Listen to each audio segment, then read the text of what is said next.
Hey everybody, it's time to talk about one of my most favorite rifles of all time, the M1 Garand. Some say Garand, but you know what? Say it however you want. But the M1 Garand is a .30-06 caliber semi-automatic rifle. It was the standard U.S. service rifle during World War II and the Korean War. It also saw limited service in the Vietnam War. As many of you know, this rifle was named after its Canadian-American designer, John Garand. It was the first standard-issue semi-automatic military rifle.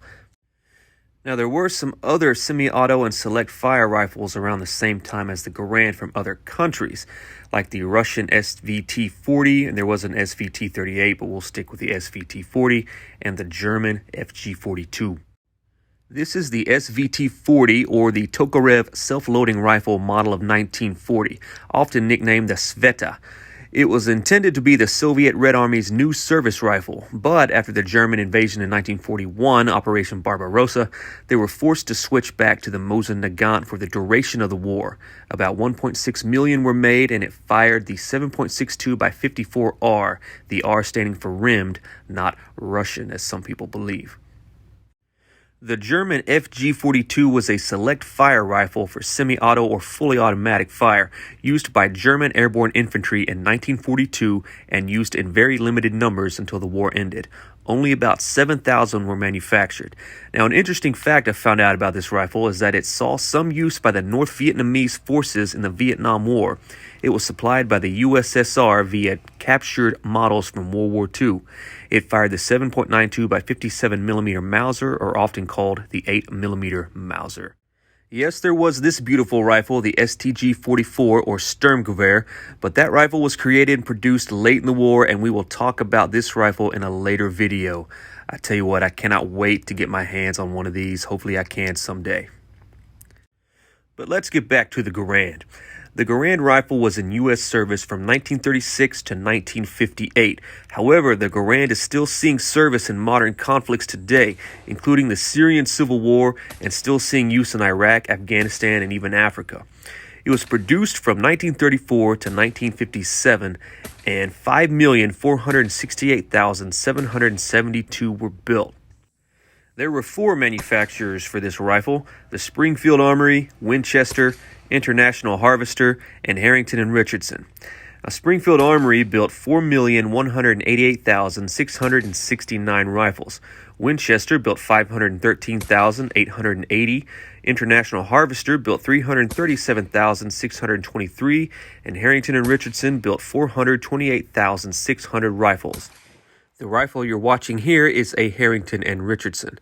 Now, there were 2 sniper variants of the Garand, the M1C, formerly the M1E7, and the M1D, formerly the M1E8. The only difference between the 2 versions was the mounting systems for the telescopic sights, and sometimes a T-37 flash suppressor was added.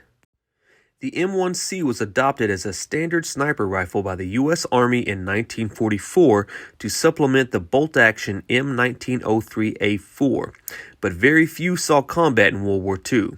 The wartime production was 7,971 M1Cs. Now, there were some problems with the M1C type scope mounts. They required drilling and tapping the hardened receiver, and this reduced accuracy by actually warping the receiver. There were some improved methods to avoid this reduction of accuracy, but the tooling and time that it took made the process inefficient, resulting in the development of the M1D. The M1D used a much simpler single-ring Springfield Armory mount that attached to the barrel instead of the receiver. A quick fact is that the M1C was first widely used in the Korean War. The production during this time was 4,790 M1Cs and 21,380 M1Ds, but only a few M1Ds actually ever saw combat. But let's switch gears now and talk about the .30-06 ammo itself. The .30-06 Springfield cartridge is a 7.62 by 63mm round. The U.S. Navy did, however, utilize some Garands that were converted to the 7.62 by 51mm NATO round well after World War II and Korea, but that is a long story for another video. For now, we're going to stick with the .30-06. The .30 refers to the caliber of the bullet in inches, and the .06 is in reference to the year the cartridge was adopted, which was 1906. Interestingly, Winchester called it the .30 Government .06. This cartridge remained in service until the late 1970s. Upon its adoption in 1906, it replaced three cartridges: the .30-03, the 6mm Lee Navy, and the .30-40 Krag. This means that the .30-06 remained the U.S. Army's main rifle and machine gun cartridge for about 50 years before it was replaced by the 7.62 by 51mm NATO and the 5.56 by 45mm NATO. These two replacements are still in use for the U.S. and NATO forces to this very day. Now, in regards to the M1 Garand, there were two main types of .30-06 that were utilized upon the rifle's creation, and that was the M1 and the M2 ball rounds. The M1 cartridge was standardized in 1925. Now, this cartridge had a 9-degree taper or boat tail design at the end of the sharp-nosed or Spitzer bullet.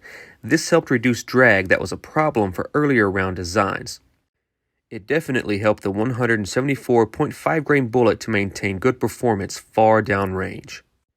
This design worked so well that it surprisingly had greater range than the marked danger zones for the existing rifle ranges at the time. And the National Guard Bureau had to ask the War Department to produce ammo that, well, better fit the existing rifle ranges. So this actually resulted in the throttled back standardized cartridge, the .30 caliber M2 ball, in 1940. This round was not boat-tailed, and it had a bullet weight of 152 grains. Then a new armor-piercing M2 was introduced, with the idea of being a round that would be effective against personnel, vehicles, and light armor and cover. It had a weight of 168.5 grains. Now, with all this history being discussed, I've got a few ammo precautions for the M1 Garand. If you are a reloader, the closest recipe to M2 ball that I found is a 150 grain bullet with 50 grains of IMR 4895 powder. You need to be a little careful when selecting ammo for the Garand. Current, more extreme ammo could possibly damage the rifle, especially the op rod. A good rule is to avoid current production ammo that is greater than 180 grains and avoid slower burning powders. Now, if you aren't a reloader, there are thankfully some current manufacturers like American Eagle, Seller & Beller or S&B, and Privy Partisan that make specially tailored ammo just for the M1 Garand and its gas system. I really like the Privy Partisan, I don't know if I'm saying it right, but it's in the blue box and I love it. It shoots well, the brass is great, it's great for reloading. It cycles great, it's the ammo I used for this video. Now let's see how to load the in-block clips the safe and GI way and see where the safety is on this rifle.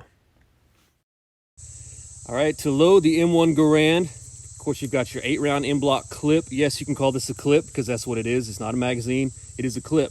A lot of people are afraid of the M1 Garand thumb, where this big bolt here can slam back and jam your thumb in there and you have to leave a nasty mark. So the thing is, the way the GIs would load these, it's very simple, it's very safe. You press this in, you push all the way down, and even though that bolt wants to go forward, it's not going to go anywhere until I release my thumb. And sometimes it doesn't even go. You need to give it a little bump assist. Like that. Give it a little bump. Maybe two, but that'll load your first round and you're ready to go. 8 rounds of rock and roll. All right, Jessica's gonna load a clip.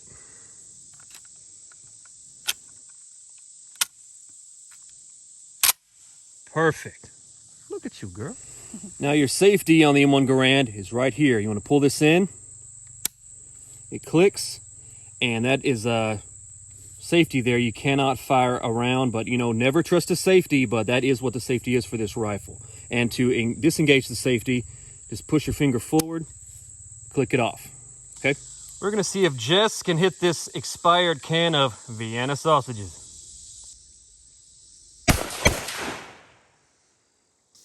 She nailed it. All right, there is so much more that we can discuss concerning the M1 Garand. We haven't even discussed the gas trap design, the bayonet lug, or the early competitors to this rifle. I actually plan on going over all of this and even more in future videos. So please comment below, like, and subscribe.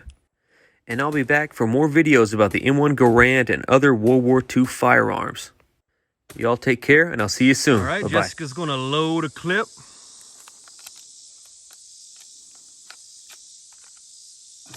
No, she's not.